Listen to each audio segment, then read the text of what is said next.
All right, Carter. Overtime win. Give up the first takedown. What were your thoughts on that match? Did anything Max brought surprise you at all? No, not really. I mean, all these guys are good, and so it's just about being ready. And for us, it's about the national tournament. So that's what I'm looking forward to. What was the challenge that he presented in terms of getting to his legs consistently? Me getting to his legs or him? Yeah. He's a big kid. He's strong. But other than that, I mean, he was kind of real defensive and things like that. But I mean, he's good. Is there another situation where you like to use that mad IQ, as you like to say? Yeah, I mean, it's at the end of the day, you gotta get your hand raised, and so like I said before, it's about the national tournament. So I mean, all these guys, I look forward to wrestling. So it doesn't matter who it is. Talk about that close for number 5.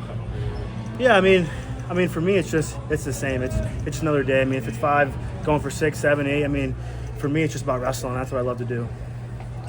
When I think about Carter Starocci, you're a great hand fighter. You're positionally, attacks. You're good everywhere. But the competitive element, you as a competitor, seems to be what separates you. You're in a lot of close matches sometimes. Yeah. The level's really high here.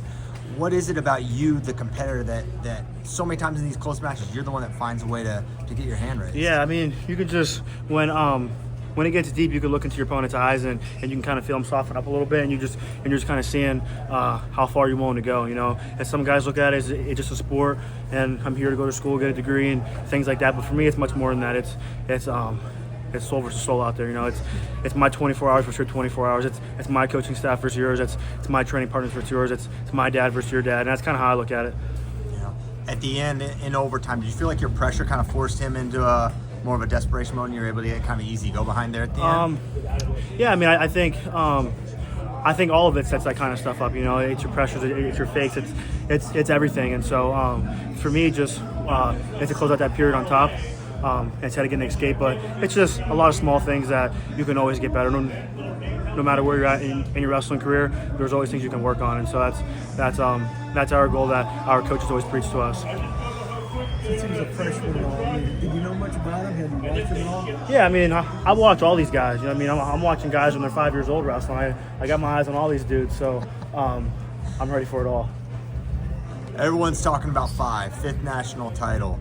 As you get closer, does that culminating moment, do you feel any of that pressure? How much do you think about it?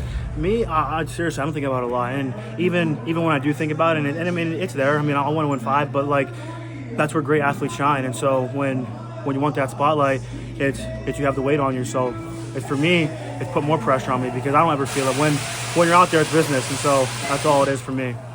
Parker Kekheisen, it seemed like it was going to be you two, right? And then is it kind of more exciting now that, hey man, Max McAnally definitely threw his hat in the ring, whereas he thought it seemed like a 2-horse race coming into the day? I mean, in my eyes, it's a 1-horse race. I mean, it's always me. However you want to draw it up, Penn, tech fall, or close match, overtime, however you want to draw it up, I mean, it's me every time. Hard to disagree with that. Congrats, Carter. Thank you. Appreciate your time. That.